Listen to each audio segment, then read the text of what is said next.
Welcome to ProfitLed, where we talk about our journey to $1 million at eWebinar, bootstrapping the company from day one. Our goal is to give you a window into what it's like to build a company with very little resources. Each episode goes in depth into one major aspect of our journey. We share war stories, mistakes, and lessons learned as we grew the company to $1 million in annual recurring revenue over 36 months. My name is Melissa Kwan. I'm the co-founder and CEO of eWebinar and your host. I'm here with my co-host today, Todd Parmley, eWebinar's COO. Hey, Todd, how's it going? I'm good. It's very cold in Brooklyn today, and we're on opposite ends of the hot. earth. Yeah, but very hot in your apartment. Yes, right. It's the tale as old as time in New York. You have steam heat. It's just boiling hot and like 30 degrees outside. Fahrenheit. It's one of those old building things, I guess, right? For some context for people who don't really know about New York. Yeah, right. I mean, our building's 120 years old, something.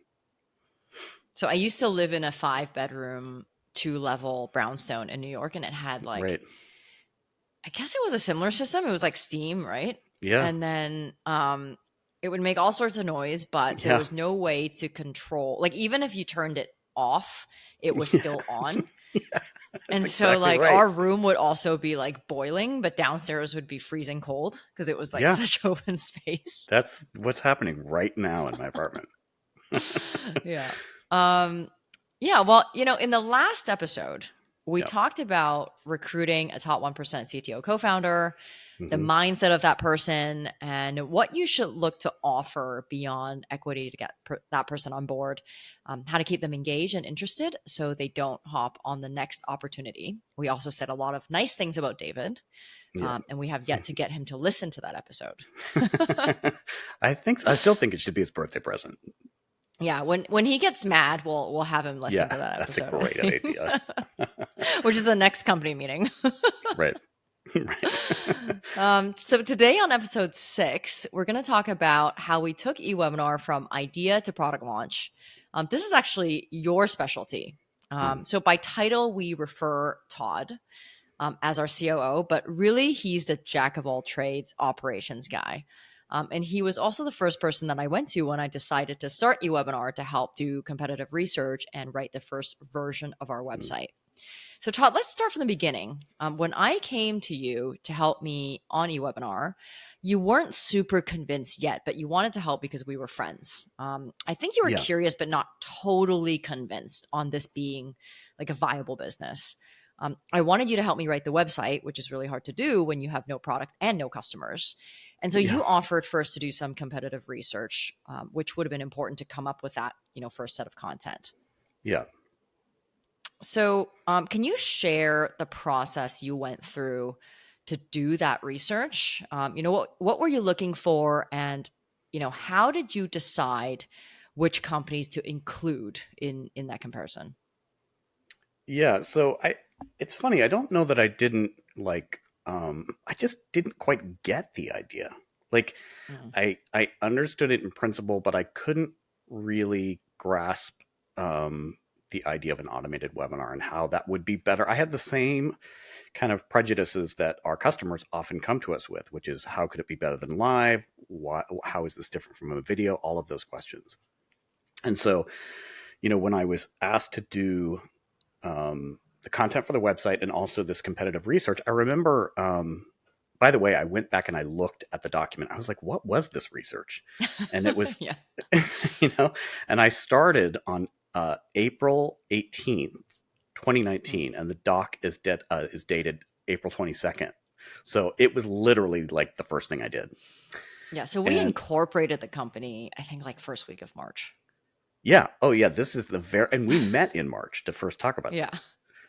So, I mean, I guess it was my first day. We'd already talked about it. It was my first day working on anything related to eWebinar. It was April 22nd. So I looked at about 25 webinar companies, but it was more than webinar companies. It was like virtual meeting companies, the so-called automated webinar products. But it was, large platforms like Zoom and then even like YouTube, because we were looking at not only were we looking at automated webinar software that was already kind of in that category, but we were looking at things that people were using to solve the problem of training people or doing demos over and over again, whether they were doing them live, which was actually the norm, or those that might be doing pre-recorded, right? So I think the list was like many of them came from you, and then I added to it, and it was pretty high level. Like I didn't dig Yeah. in too deep. It was like, what are they? What main features do they offer? Who are their customers? How much do they cost? That kind of thing, right? I just wanted to get a sense Yeah. of the landscape and also like the general feature set of webinar type products. But then, Yes.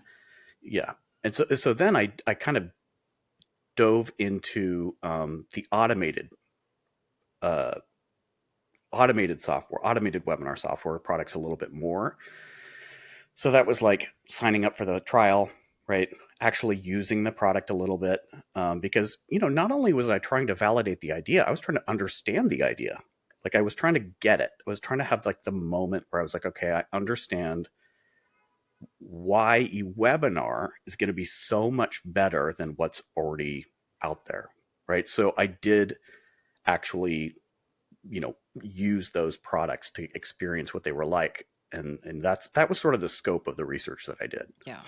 Like, where did you draw the line, like, for things you weren't going to use, right? Because you don't want to spend endless months doing this No, God, research, no. right? So, No, God, no. if we were going to list everything, including training software, live and automated, like, it would just take forever. So, like, No. how did you decide, okay, this is where I'm going to stop?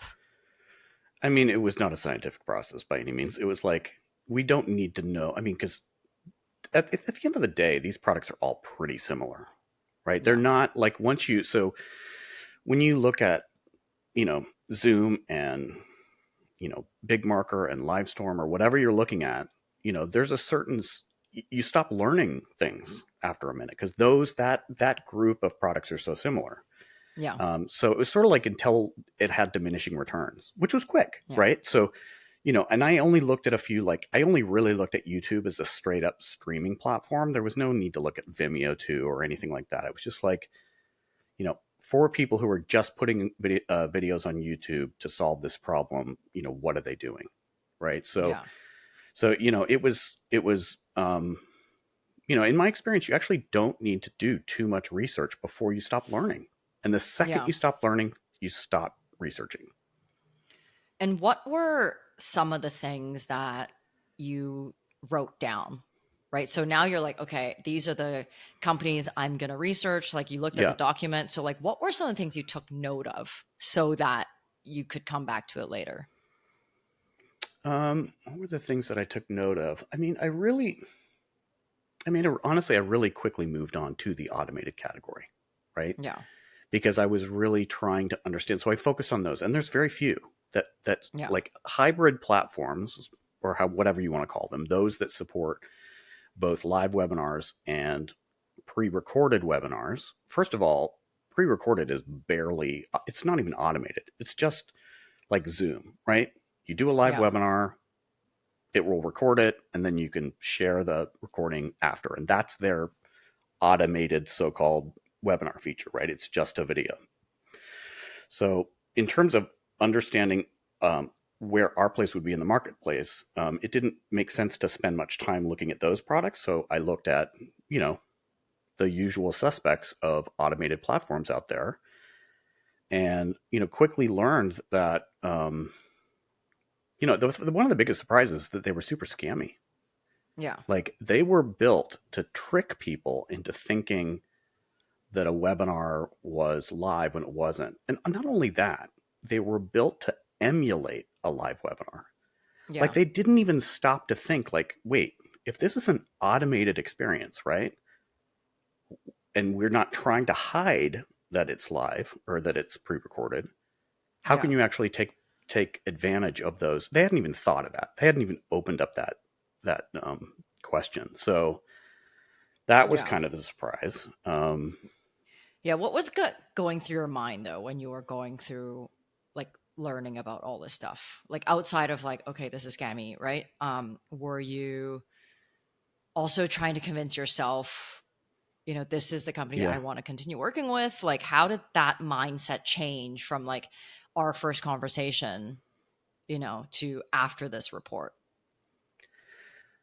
Yeah, I mean, first of all, I really did immediately see the opportunity.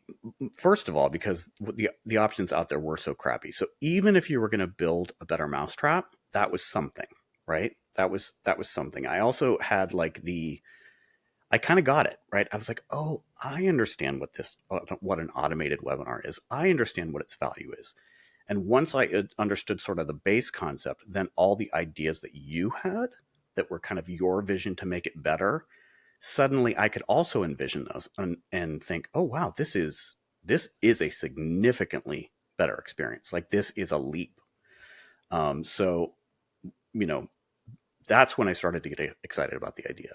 Um, Yeah. I mean, you talk about a better mousetrap, and I've written about this on LinkedIn quite a yeah, bit, yeah, on like blue ocean versus red ocean opportunity versus purple ocean. Like what eWebinar is really purple ocean, right? Which is yeah, taking an existing business model that works and right, applying it to a different vertical, right? yeah, So, um, in my previous two startups, they were both blue ocean. We created something for a market that didn't exist, and right, both companies were very hard.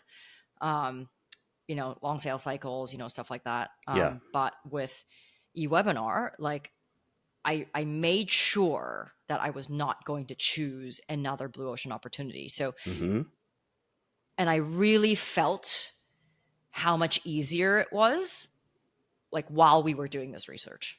yeah, Right? There's like yeah, nothing better to validate an idea than to know that another business is doing something similar. yeah, And, there's this, I think, misconception that, oh, a better mousetrap is just a better mousetrap. It's not just a better mousetrap, yeah, right? Like right, it right, means that there is a group of people that see value in the problem that you're solving. yes, And not every product can get, in fact, like products can't have 100% of the market, right? So, yeah, like, I'd encourage people that are listening to think like, you don't have to do something that no one's ever seen before. In right, fact, like if you are a bootstrap company, you should do something that people can compare to. yeah, Right. And even now, like when we're like, how do we build this feature? We're like, oh, let's see how someone else did it. yeah, right, And right, we, right. we It's make it like, better. And I'm sure yeah. people do that with us. Of course, everyone does. That's part of building software.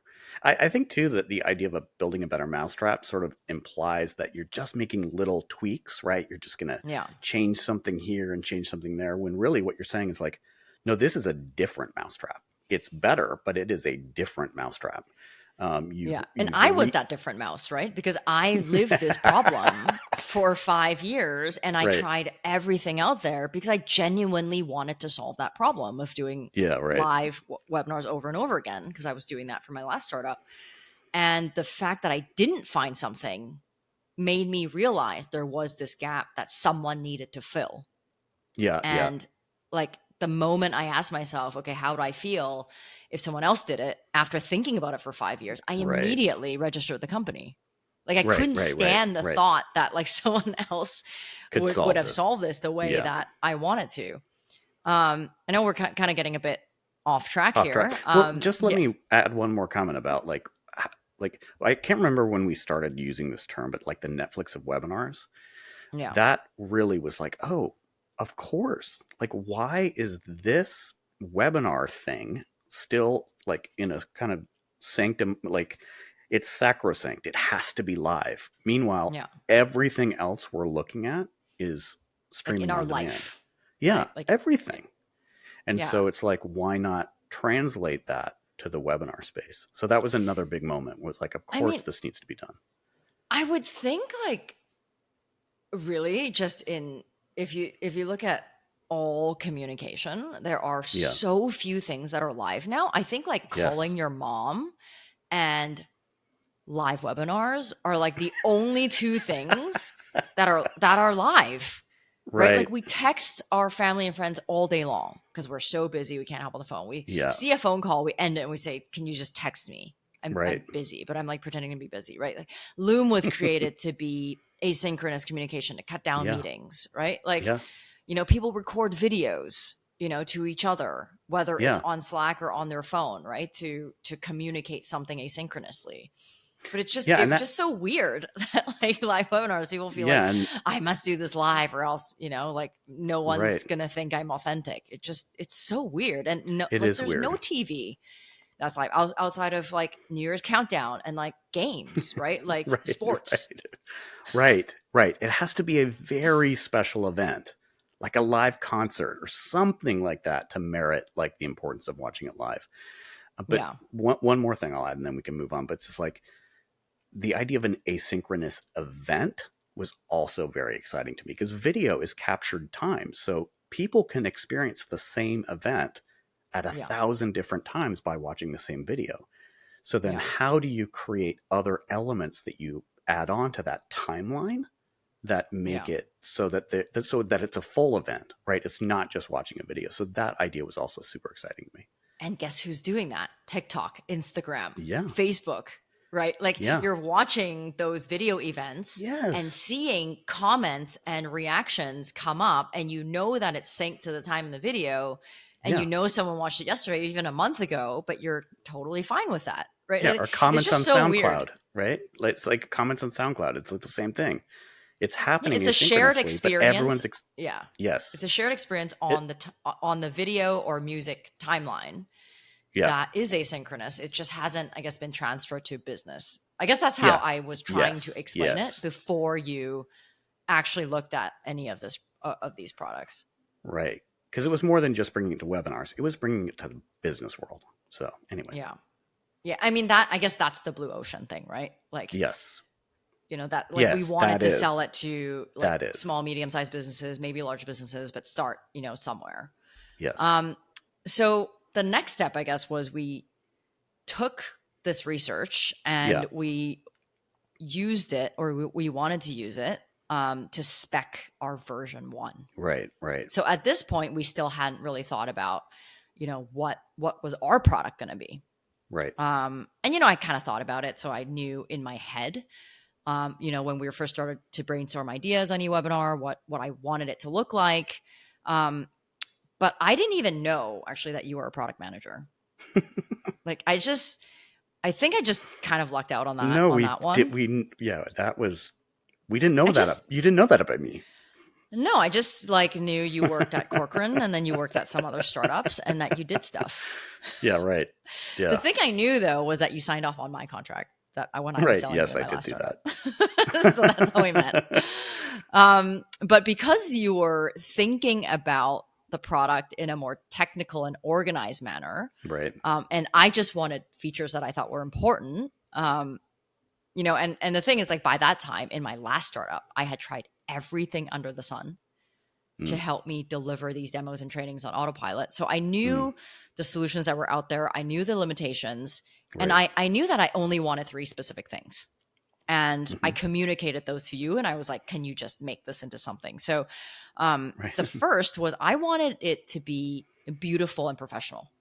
Because none of the things I looked at were like Apple standard. I wanted this to be the Apple of webinars. Yeah. Right. I wanted someone to be in this experience and feel delighted enough that they would look it up and sign up on their own. Right. And, right. Everything out there was just like super dated and horrible. And I did use some of those products in my past to try to solve my problem, but I was always like a bit embarrassed to use those products because I spent so much time making the product in my last startup beautiful. And then when it came to the training, it didn't match my product, Right. but I also couldn't run that many trainings. So I was always a little bit embarrassed about being associated with subpar software. And so the second thing was I wanted an interactive experience to make that right. like, to make attendees feel engaged because I've run so many webinars, people drop off halfway. I've attended webinars that I get bored, right? So I wanted things to be beautiful and pop up throughout. And I wanted to give attendees something to do, right? So they don't like play with their phone and be on Instagram. I mean, I think we're all guilty of that. Right. And not just like the typical like polls and offers that you see, right? In normal, I guess, regular webinar software. Like I wanted to have the widest range of interactive elements that were out there. Right. And then we ended up calling those interactions. Right. And then most importantly, the third thing that I wanted to have in this system was I wanted a chat system that worked like support. And that was really the thing that was missing from all the other software that prevented me from truly running all my trainings and demos like on autopilot. Was like all these other software had like an email box or like no chat, or like they had a chat, but you had to be there live. So it was like the video was automated, but then the chat wasn't automated, like wasn't asynchronous. So then I still had to be there. And it just kind of defeated the purpose of like fully automating your workflow. And so I wanted the ability, just like intercom. It wasn't a big ask. It existed, right? To be able to hop in and respond in real time during an automated session, or respond later by email if the attendee's not there. All the support like chat systems are already doing that. So I wanted like intercom style chat attached to a video experience that would start at a certain time, like a webinar. Yes. And so that's all I told you. And you went out and created an entire spec of what that version 1 would look like. So can you talk through that process of like how you did that and how you determined what was required and what wasn't in that V1? Yeah, I mean, it was first of all, it was a lot of fun. Like I was like a kid in a candy store. I was really excited about it, and we were working with a great designer with the dev team that we were working with in Canada. So that was just a super fun collaborative experience. But basically, I guess the first place it started was the competitors, right? So this is more like a product migration, something I have had a lot of experience with, where you're trying to move people from one existing product to a new product, right? So you really, unless you hit a minimum threshold of this core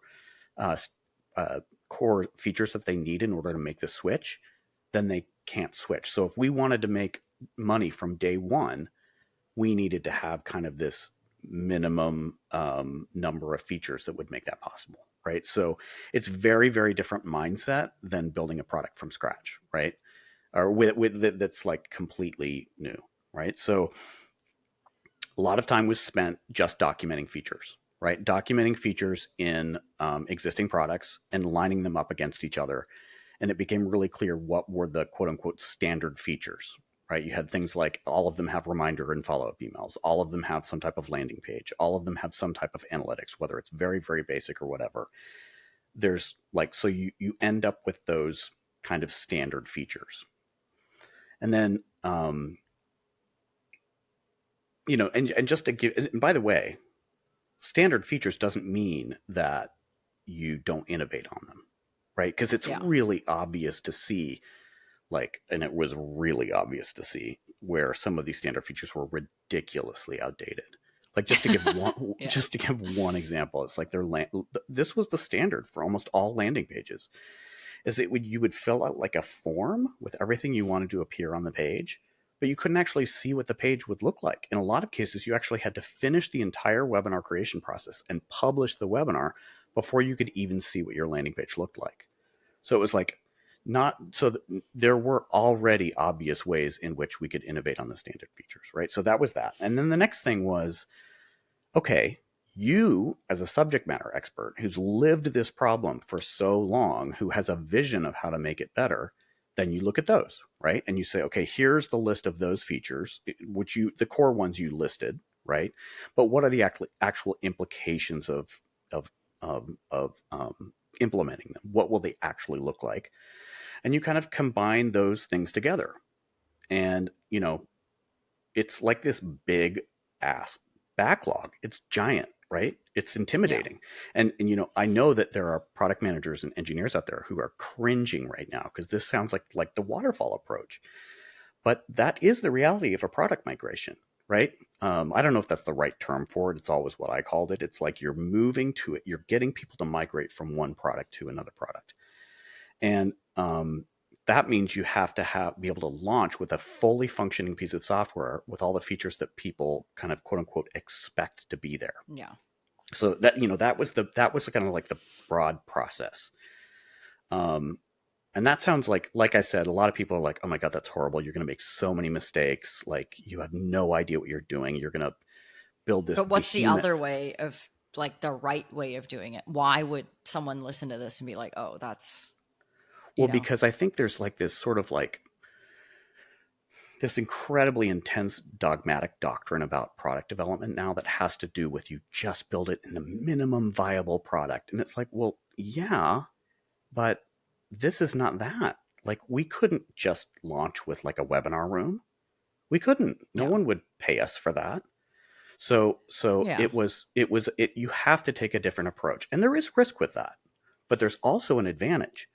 When you can take time to like look at what's out there, it's very rare that you get to develop a master plan for a product where you I look at mean, the it's kind of, also like how people define MVP, right? Like my yeah, MVP has always been the minimal viable product that someone would pay for, right, which is not, minimal viable product that was defined, by the lean startup 12 years ago, however long that was, right, right? It was just a right. different world. Like I actually recently listened to a podcast by Eric Ries, who wrote the lean startup. I think he was on Lenny or some like big podcast. And even he was like, I wrote that book so long ago Yeah, and right. everything has changed, right? Like Yeah, consumer expectations being, one of yes. those things. And actually, like, I saw this pretty funny, like, LinkedIn meme last week. It was like a completely burnt pizza, like burnt to a crisp. And it was like, launch my MVP. Like, there's no market for this. But you Oh get my that, God. right? It's just like, Yeah, oh yeah, totally. threw a landing page out there, nobody signed up, or like gave them Yeah. this really crappy product, nobody used it, no market. Well, It's yeah, like, and come on. if you're bootstrapped, right, you don't have like you're not putting together like a proof of concept for VCs or something, right? You're like, no, this actually has to work, and it actually has to accomplish it actually needs to solve a fairly complex problem that has multiple aspects to it. Yeah. So, And and we actually also wanted to be innovative. And yes, actually, I just remembered this is we actively looked at peripheral products that were yes, not webinar yeah, yeah, because we're like, okay, if I want this to be Netflix, right? What yep, do I look at? If I wanted to deliver a brand new video consumption experience that is yeah, interactive and fun, what are consumers, not business users, what are consumers looking at? yeah, So we right, challenged ourselves on because once we were looking at all the webinar software, we're like, why are all these the same? How you create the calendar, how yeah, you yeah, edit the all the same. notifications, how you, create the first event. It's all the same. And Yeah. it's actually all the same in a bad way. Like Oh, if it's a terrible one user experience. company, yeah, if one company had a terrible experience, you could tell who else copied them. Yeah, Right. right, right, And that actually became a bit obvious, right? So we were like, okay, if we were to start from scratch, right. because we are not a webinar software, we are a video software, Yeah, right? So all of these companies were what we call live first. So they're like a Zoom or a Livestorm, and then they might have, an on demand feature, but it's not their entire product. We wanted, you know, on demand and recurring webinars as our primary and only product. We are not going to do live. So we have to approach this differently. And if we want to be something people have never seen, we can't just take inspiration yeah, from things that exist. So we actually went to look at all the TV apps, right? We yeah, looked at video editing software. We yeah, looked at right. Twitch, right? Like how do people watch games? Yeah, Right. We looked at Instagram Live, Facebook Live, how yeah. the emotions came up and how they log different comments and all those things. Right. So we were trying to think outside the box. Hey, I'd like to take a second here to talk about my own company, eWebinar, and our mission to rescue people from what I call webinar hell, to give them back their time and save them literally hundreds of hours every month through webinar automation. If your sales team is tired of doing the same demo over and over for unqualified leads or worse, prospects who don't even show up, an on-demand demo powered by eWebinar can help them get their time back so they can close more deals. If you're doing customer onboarding and training on repeat, eWebinar can help you automate those so you never have to do them live again. Customer success teams are using eWebinar to run hundreds of sessions every single month without a live host. Why don't you give our product a try and see for yourself? Visit ewebinar.com to join our own on-demand demo or to sign up for a free trial. All right, now that I've gotten that on my system, let's get back to the episode. I think one of our most innovative features, which is not innovative at all in the video editing space, is the ability to just drop elements on a video timeline. You move the scrubber, the playhead to a certain spot, and you add an element. Like that is just basic video editing. But Yeah. in a webinar context, it was like, oh my Just doesn't God, this exist. is a 1,000 times better and easier than what exists now. Yeah. And So like none of the other products, you could not just see the landing page, you couldn't see the whole experience yeah, without leaving it or joining as an attendee. right, And we right, wanted to make an experience where you always knew exactly what that was going to look like. So yeah, our entire experience was at like even now you kind of edit in line. So you're never yeah, guessing, like you're not jumping from like creation to preview all the time. Like what you yeah, are creating is the preview the whole time. And I yes, don't that's think right. that exists. I mean, that goes back to David, Yeah, right? yeah, Like he was like, yeah, we could just do this. We're like, yeah, cool. Is that yeah, right. possible in a browser? In my last startup, one of the things that I learned when like you're dissecting competitive solutions was features Yeah, are always there for a reason. yeah, You might right. not understand them right away, but you always come to understand later because your customers start asking for them. Meaning, Yeah, like you could be looking at a competitor solution thinking, oh yeah, that feature is so stupid. Like, why yeah, is it right. there? I'm going to ignore it. But then Yeah, after you launch, a customer will ask for it because of a use case that you don't know about, right? Like you had just yeah, learned. You're right. like now learning how people use it. So what I've taken from that experience is actually to not discount anything that I see. And if Yeah, I yeah, don't understand it yet, like I'm just going to write it down for later. yeah, for sure. I mean, and also I think it's really important to kind of talk about how copying is not easy. You're going to mess it up. Like I Yeah. remember I worked for a company where they were hyper focused on copying a specific competitor product, right? Yeah. And this was before I got there, and when I got there I started looking at it and it looked like it had little like vestigial tails all over. I was like, what does that even do? Like, why is it designed that way? It makes no sense. So when I went back and looked at the source product and kind of really dug into it, they had made a bunch of design decisions, at least, that were there for a completely different reason that they hadn't really understood. And Yeah. so, copying is not easy, right? So we were trying to copy some things. So you can't just copy blindly. You definitely Yeah. can't. You have to understand or do your best to understand the intention or the reason behind it, right? Yeah. And if you don't, because you will miss things. You'll find out later, right? There were definitely features. There still are definitely features that we were like, that is so dumb. Like that makes no sense. That we have Yeah. since implemented, or some version of that, like our version of that. Um, Yeah. And I think sometimes even if you like understanding it also means you can choose not to do it. yeah, Right. But right. like just, I mean, one of those, an example is like we integrate with a bunch of CRMs and it's like how they're tagged or something like that, or how they Yeah, go right. into a CRM is a certain way and we built it differently. So like we know our product is more flexible, but it's also more technical. So Yeah, when people are coming in from other products, they just don't understand it. yeah, Right. yeah, Or like there were certain leads that were tagged by default a certain way. And we're like, why would they do that? Like now we're yeah, going back yeah, to be like, oh, okay, that's why. That's because they're using it in their business in this way. yeah. Right. So, people are always like, well, I think VCs love saying this. Well, can't someone just go and copy that? Well, yeah. Like if you give someone enough time and resource, they can copy a Facebook, copy an Instagram, but you don't know the nuances of why things are No, built a certain way. I can I'm guarantee if someone looks at our product, they can copy it, but there are so many little things we do that are not visible.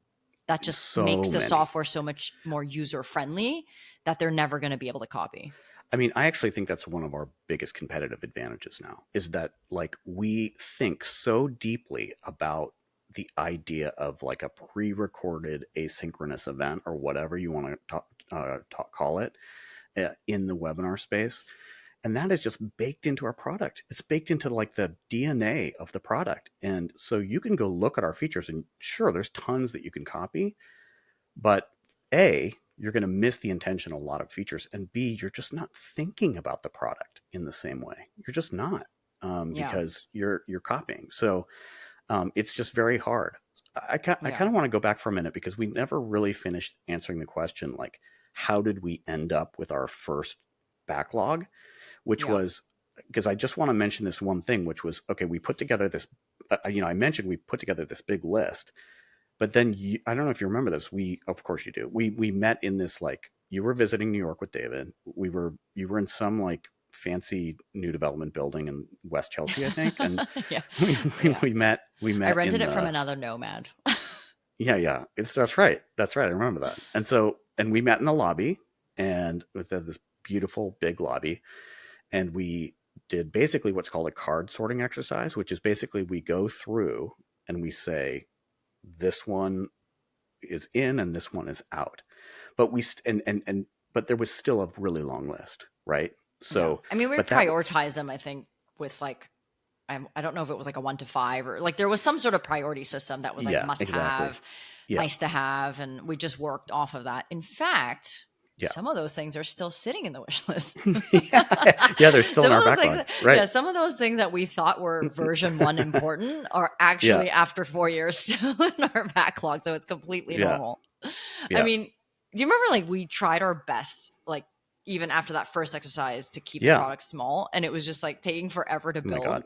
Yeah, because we still had too many features and that were like must haves. I mean, we incorporated, as I mentioned, in March 2019, and we onboarded the first customer on trial July 2020. So that was like mhm, 15, 16 months, right? right. Um, we charged our first customer September 2020. Like we gave the first set of customers 60-day trial instead of like 30, which Yeah, we eventually right, lowered to right, 14, but that's, that's right. another conversation. Yeah, right. um, I remember David was so frustrated because it was taking so long that, to build this thing and it was never Yeah, good enough that yeah, he never saw the light at the end of the tunnel. And we ended yeah, up near the end, I guess, meeting every week or every 2 weeks near the end for the sole purpose of cutting things down yeah, so we can speed things up. yeah, yeah, yeah. Do you remember what that process was like? Yeah, yeah, definitely. I mean, it was. I mean, this kind of thing definitely It was is. mostly me saying everything was important and you saying no, no, it's not. Yeah, there was that dynamic, which is very common dynamic between a product person and a CEO. But so yeah, I mean, it was. There were kind of two ideas driving it, I think, right? And I think one was, and that actually is a really healthy thing in the product development process, to have push pull between, you know, CEO, product, and engineering. Engineering saying like, that is going to take us 12 years to build, or whatever that is. But like, Yeah. there's a natural push pull. That's healthy collaboration. Collaboration does not mean agreement, folks. It means working together to figure out the best path forward. So um, but there were two main ideas driving us, right? One was coming mostly from me, and one was coming from you. And the thing I had my eye on the most was this idea of like a minimum marketable product, which I think is pretty close to your idea. But the way I was thinking of it was, we needed to launch with a product that could be marketed as a full-fledged product in the webinar space, and more particularly in the automated webinar space, right? So we needed to be able to credibly say, like, this belongs in this category, and it has enough of quote unquote feature parity, which didn't need to be exact, that someone who is currently using another product could make the switch, knowing that they might have to sacrifice some bells and whistles, but that what they were gaining was so much better that those little details didn't matter. Right. So it was like, Yeah. so we could skimp on some of what the other products had, provided we were offering something new that was so compelling that it was like, oh my God, yes. Right. And that was also the idea, was let's take some new customers along for a ride and learn from them, which we were actively communicating to people at the beginning. We were like, tell us what's preventing you from using the product. Tell us what's, so that's what I was looking at. When do we have a minimum marketable product in this category? Yeah. Um, and then the second thing that was driving us was coming from you, which was sort of your idea of an MVP, which you sort of already mentioned a little bit of, but why don't you sort of explain what that point of view was? Yeah. I just want to touch on like what you just said there, Yeah, because Jason Lemkin, who is like the godfather of SaaS, like founder of yeah, SaaSer, yeah, if you don't know Saster or Jason Lemkin, you can just quit now. So basically he came up with this idea, or he wrote something before, of like why every company needs a 10 times feature. And what you just said is a 10 times feature. So you guys can look that up. It's a feature that for a material number of customers and prospects wins the deal versus the competition, period. Like not always, but often. And as a startup, you do not need feature parity. You need a 10 times feature. Right. That you are gaining so much from that 10 times feature that everything else is okay. Right. You can miss those things. And for us, we decided that was chat, because it was so obvious that it was hard to build and no one had it.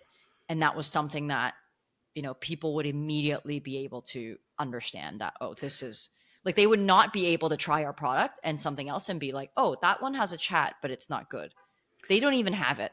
Yeah, right. It doesn't even exist. But what I would just add to that is that I think people, when they're trying to create a competitive product, focus on feature parity, right? They focus on getting to feature parity. And there is some truth to that. You have to hit some sort of minimum threshold, but that threshold is way lower than you think it is if you have the 10x feature, right? Well, I think there's like a minimum feature parity.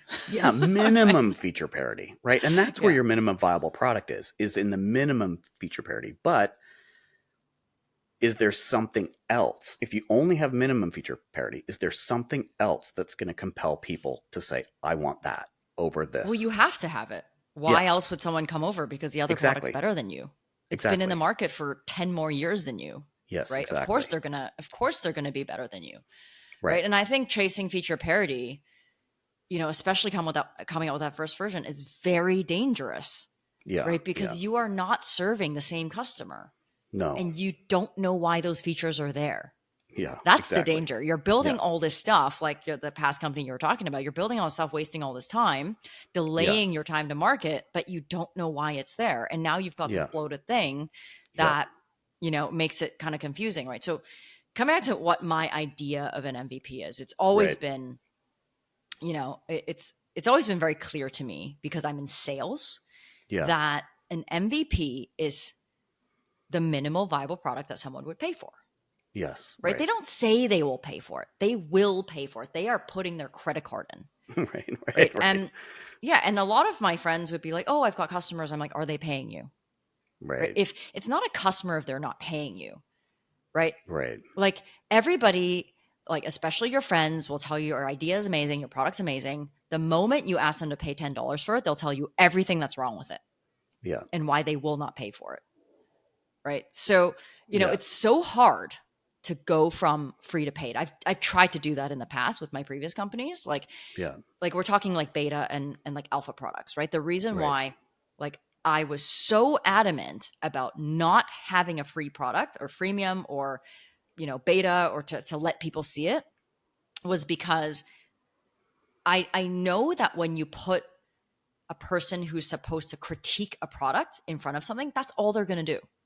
Because that's what beta users are.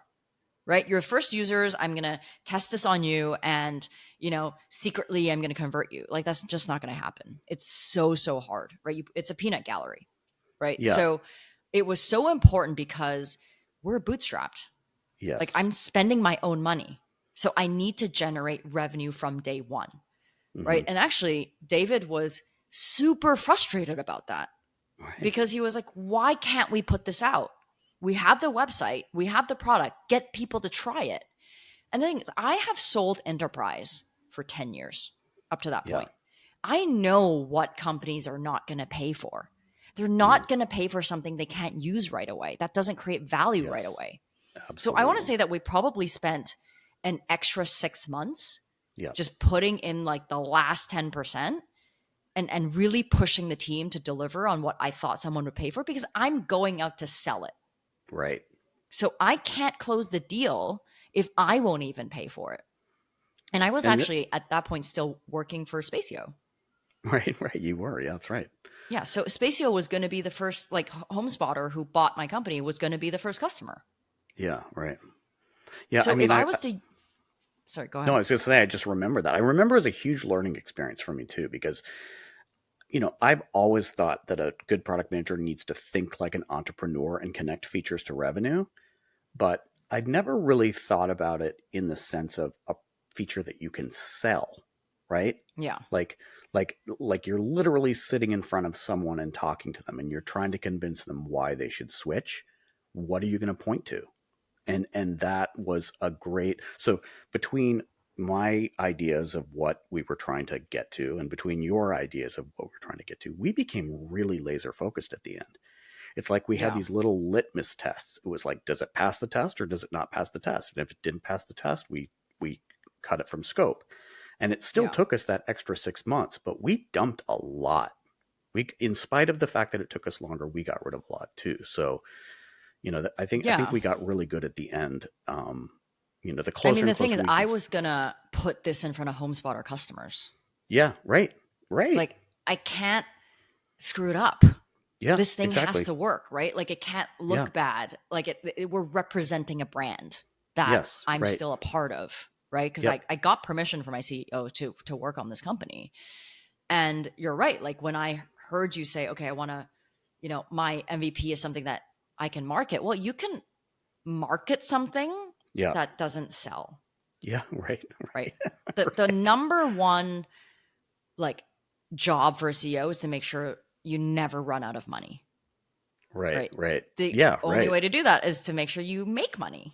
So Yes, yeah, right. so I always, when I say I'm a revenue driven and profit driven founder, like that is what I'm thinking about is like, what's my sales pitch? How do I close?